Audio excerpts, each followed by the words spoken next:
Hello, everybody, and welcome to The Room, the podcast brought to you by LFC Transfer Room. And we're in a celebratory mood today.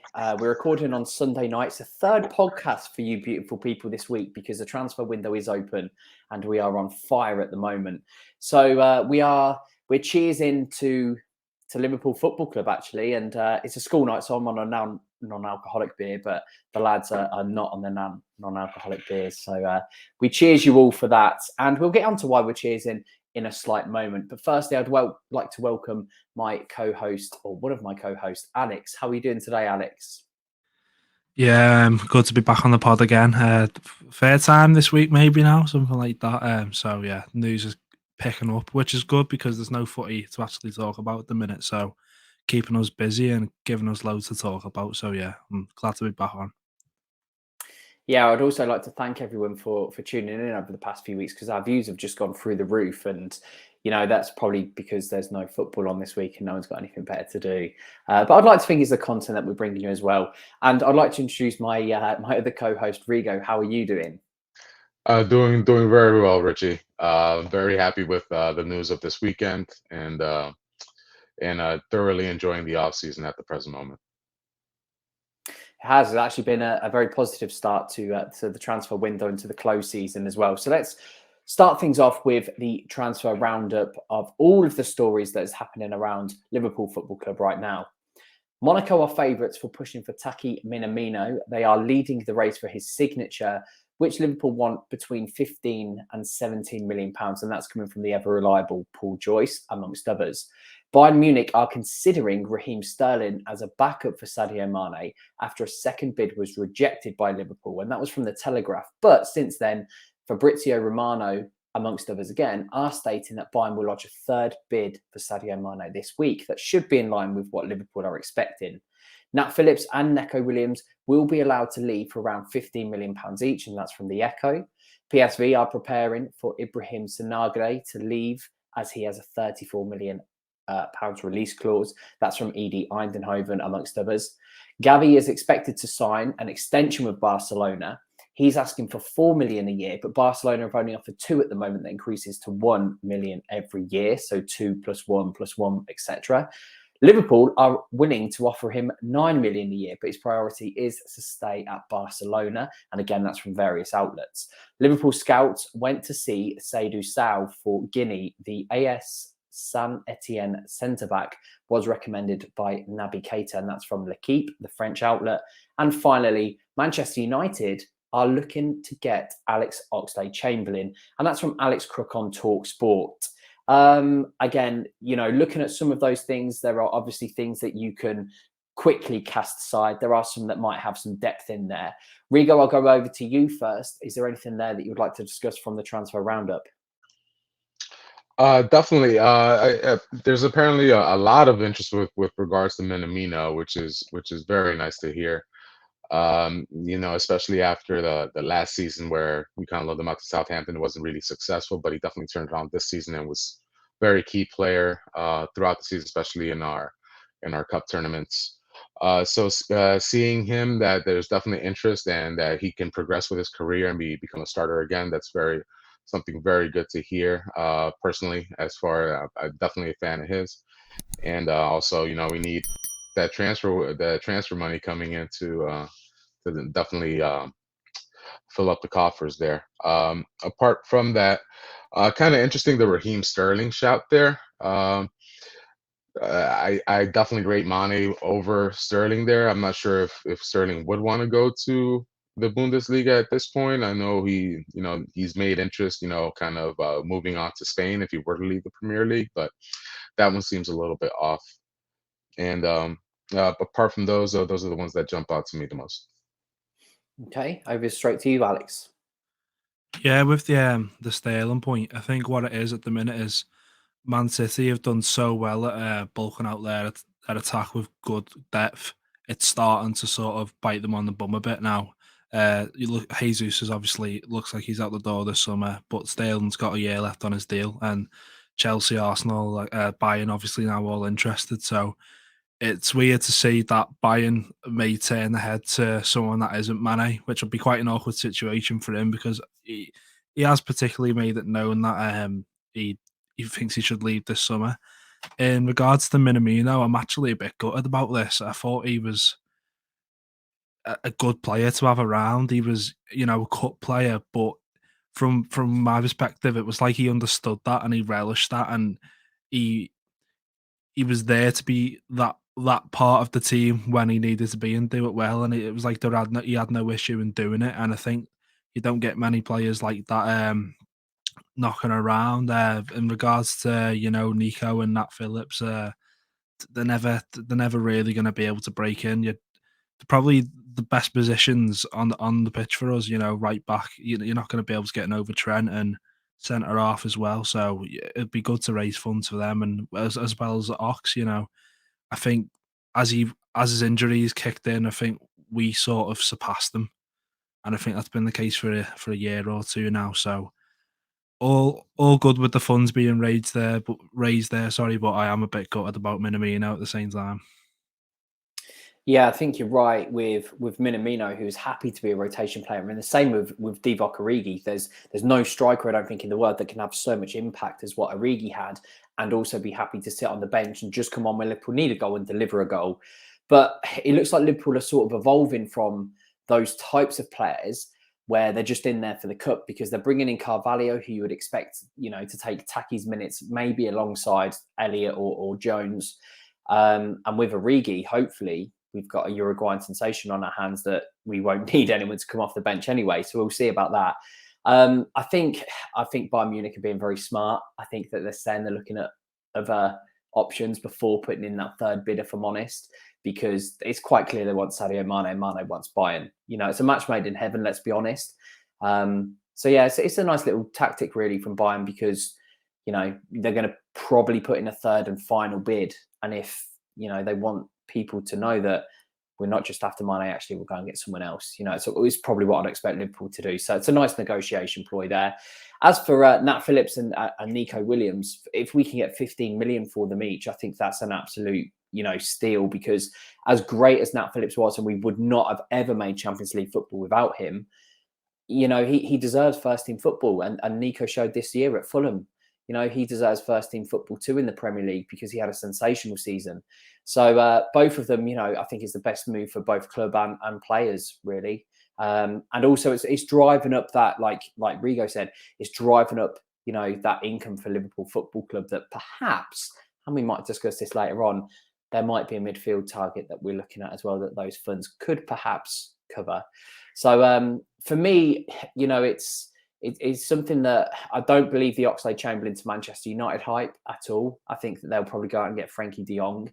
It looks like that's the way they're going. I can't see Oxlade-Chamberlain going to Manchester United, even if he is a Liverpool fan, it just doesn't sit right. I don't think it would sit well with Oxlade-Chamberlain either. But, it's all to be seen, isn't it? So we'll see what's going on. On to the news that we all had our non-alcoholic and alcoholic beers for. It looks like, according to very, very, very, very, very amounts of sources, that Darwin Nunez is going to be a Liverpool player come tomorrow. And we're recording on Sunday night. It looks like his medical is due for tomorrow, which is absolutely sensational. It really does look like it's a momentous shift in the Jurgen Klopp evolution, and indeed, Liverpool's evolution. It looks like Sadio Mane is going to be replaced, not just by Luis Diaz, but in the centre, that role is going to be replaced by Darwin Nunez. I'm going to pass over straight away to Alex, who's going to tell us more about the deal and more about Darwin Nunez and how he perhaps, again, fits in at Liverpool. We sort of covered that last week. If you've not looked at the pod, go and have a look at that. If you want a more in-depth conversation about who Darwin Nunez is and what he offers, there's also a brilliant thread on LFC Transfer in Twitter about where he's came from as well, because that was a phenomenally in-depth approach. Alex, Darwin Nunez to you. What a few days it's been, from concrete interest to you've got a signing coming tomorrow. I think it's going to be a case where we wake up, or we go for our lunch breaks tomorrow, and then you're seeing him with a top outside the training ground or at Anfield. So when it's that borderline done, I think we can sit here and we can definitely get excited about it. I don't usually get excited about deals or interest until it happens. I don't ever want to get my hopes up. We've seen things like with Fekir in the past. if you get on the train and then it suddenly stops, it can be quite disheartening. But with Nuñez, I think we were talking just before the final in Paris and after that, we were kind of expecting Liverpool just to tweak it again. Cavallo was coming in, few players were on the way out, and we were expecting Liverpool, sort of shift in the names and the age you're going to see in the squad. And I think Nuñez is a key staple and a statement of that from Jurgen Klopp.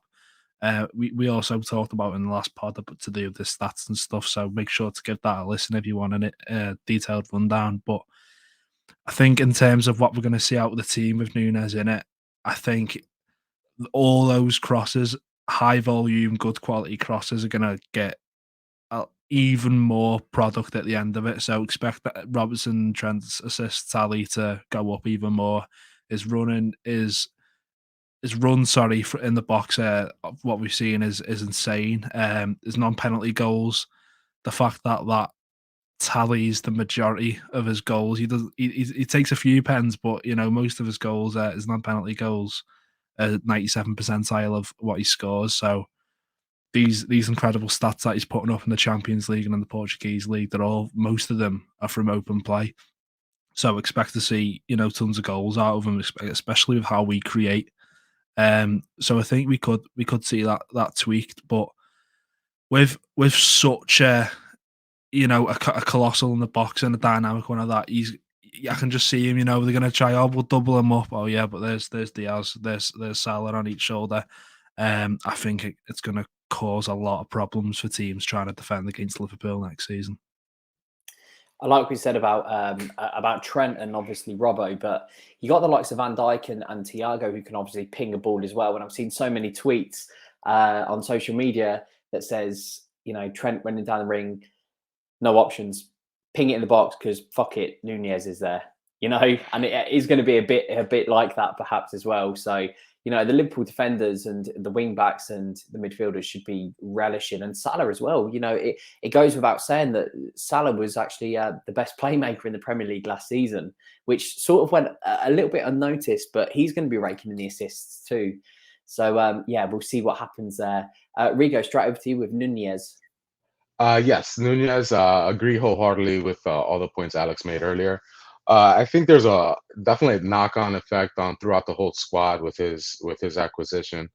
As we all know, Bobby Firmino, stalwart Liverpool player, unique in his role. There aren't many false nines out there in the world, and to have a world-class false nine like Bobby, who did all the dirty work, didn't mind dropping in, creating space for those forward players. I think now, instead of trying to make someone in our forward line kind of fit into Bobby's mold, I think we should be preparing ourselves for more of an evolution with our play style. Now that Nuñez is coming in, we can see him more being, as Musa Okonga said on the Stadio podcast, more of the tip of the spear.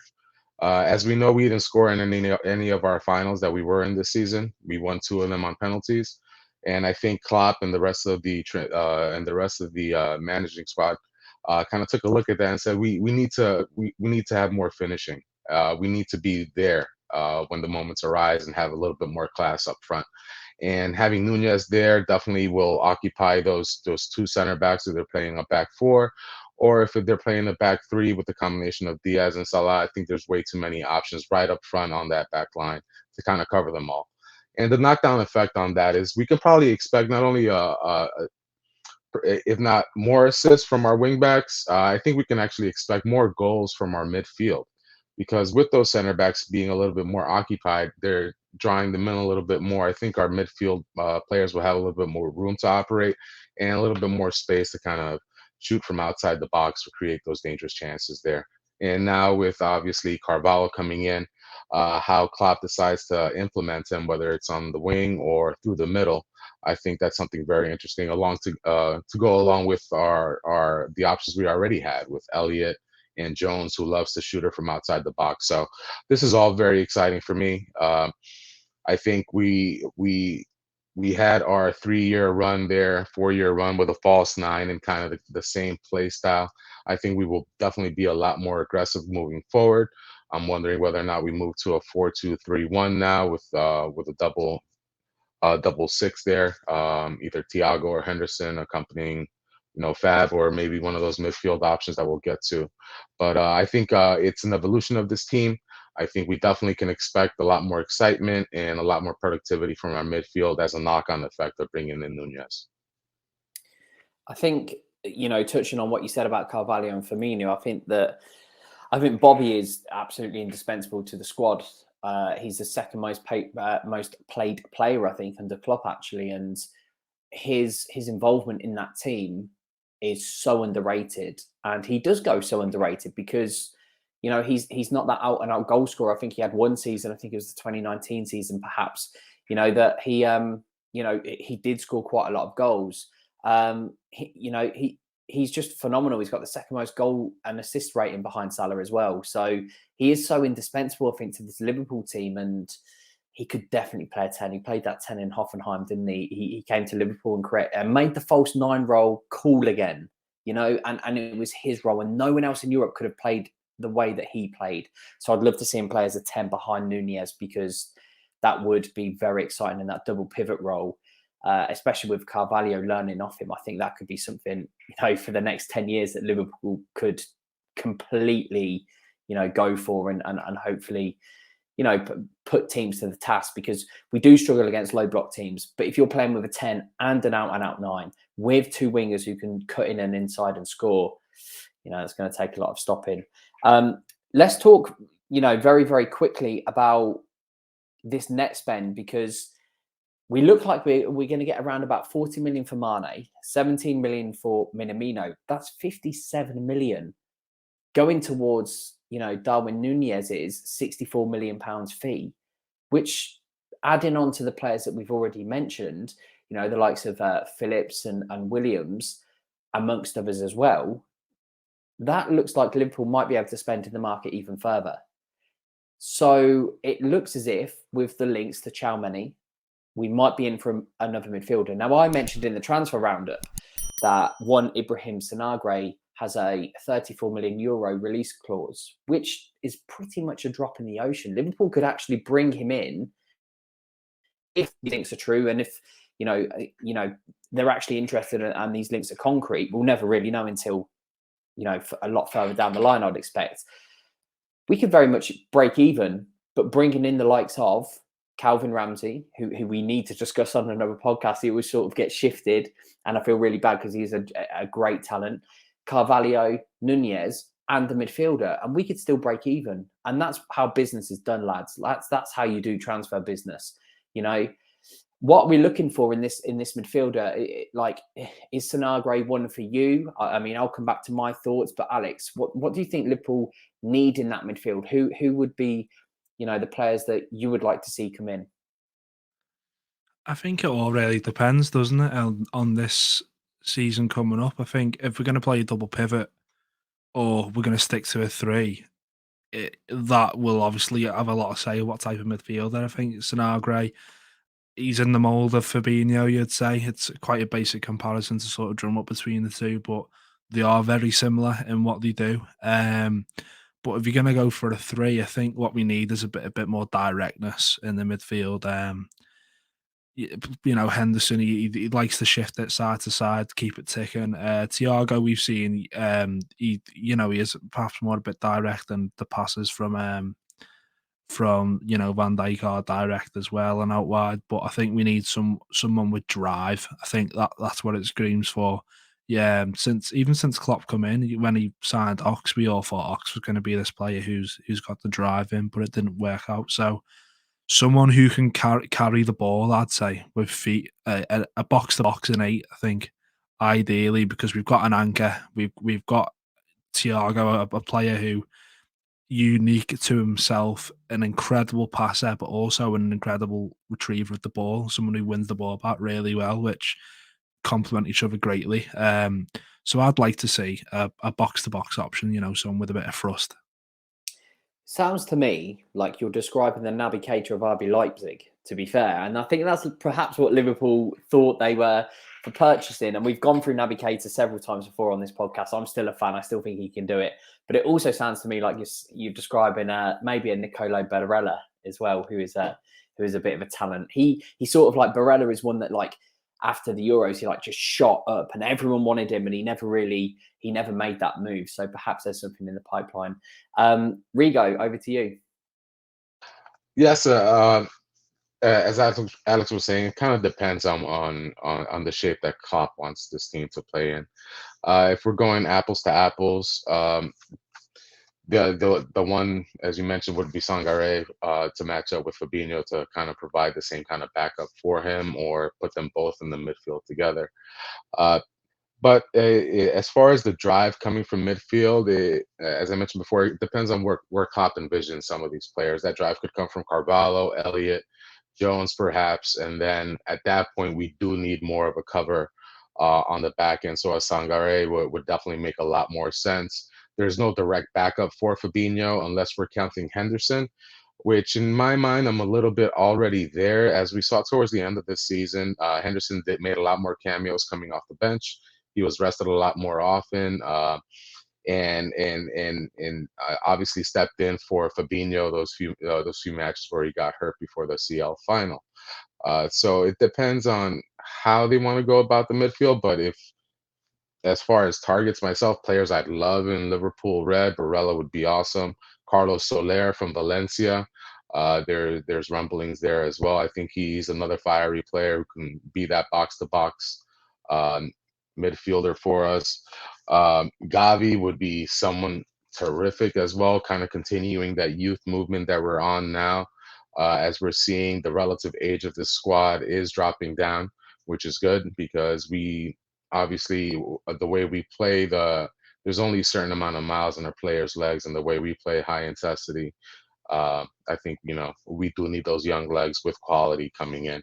Another name that I would definitely like that hasn't been mentioned, but had a terrific season in Ligue 1 and has been mentioned with other teams is Lucas Paqueta. I think he would be an awesome shout, providing that box to box with the quality passing, quality shooting, and on top of that, he's a lefty, which we don't have across our squad besides Salah. I think we need to add a little bit more variety. So that would be someone who I think would make a nice fit, but the price might be a little bit out of our range. But as you mentioned, Richie, we're kind of with the players that are outgoing. We're kind of in a position now that we would be able to break even with bringing in a quality midfielder, and I think one is definitely needed because with Thiago's injury history, Henderson's injury history, and Fabinho getting up there now, we need a little bit more cover besides Tyler Morton. No. Sorry, I was going to say I just agree with that. Like, I think that a 6 is perhaps needed because you do have Elliott and you do have Jones and you do still have Milner and you do have Henderson who can operate in those. And yes, I'm more than happy for Henderson to drop back because I think he was really, really good when Fabi was out. He was really good. And I think that he would probably be that drop in 6, but you're looking to the future. And Sangaré would be that person maybe to drop. Like, I can't see a defensive midfielder realistically that would be that cheap, if I'm honest, at 24 years old, who is perhaps already well-rounded. I mean, Alex, sorry, I cut you off, so you go. No worries. Yeah, with Sangaré, I think with the release clause, it is sort of a no-brainer. You could argue that with Henderson aging, perhaps he could sort of adapt to a role of a 6, but that's quite a lot to ask for a player to just adapt to a completely new role. Yeah, Henderson is obviously best utilised, from box to box. But I think if we are going to proceed with a 3, what I was going to say is a lot of people call, for more of a 10 and a 3, and I think that's something we should really try and avoid. It's sort of like when Klopp first came in and he put a player like Coutinho in and they take high volumes of shots from outside the box. Some of them go in the worldies, but the majority realistically don't. And I think that's why when a player like Coutinho moved to the left wing under Klopp, his productivity shot through the roof. And then he ended up going for how much he did to Barcelona because of the numbers he was putting up. So I was just going to say, I think it's very careful if we do go for a free. We don't try and overdo it and sign someone who's gonna commit to a 10 and a 3. I think there's a lot of trust in us to get this process right, and I don't think we should try and rush it with someone who is all out attack rather than what we need to fit. Especially since hopefully we won't need the goals from the 10 position if we've got Nuñez and Diaz and Salah and Jota, chipping in with the goals as well over the next 5 years.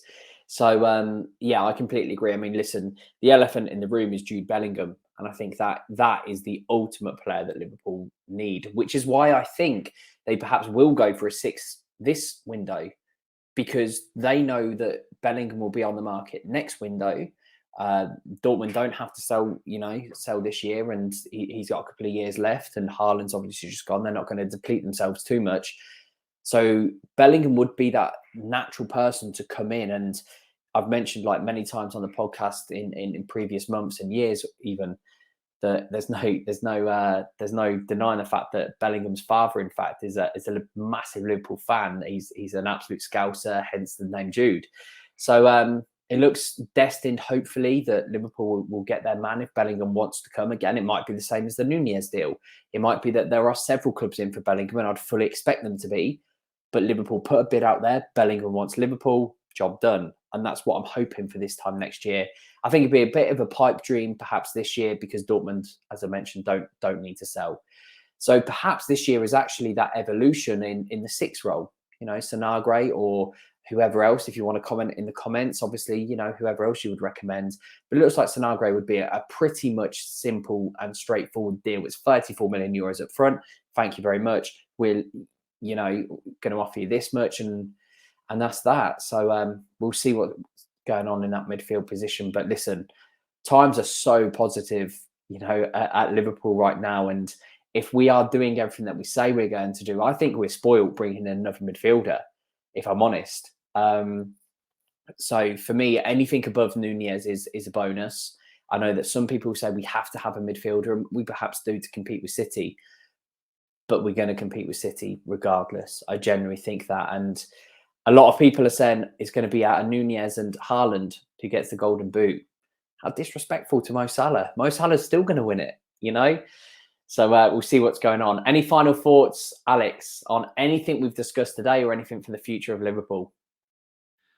Yeah, in terms of the midfield, I just think if our recruitment team sees the perfect option in Jude Bellingham, just wait it out.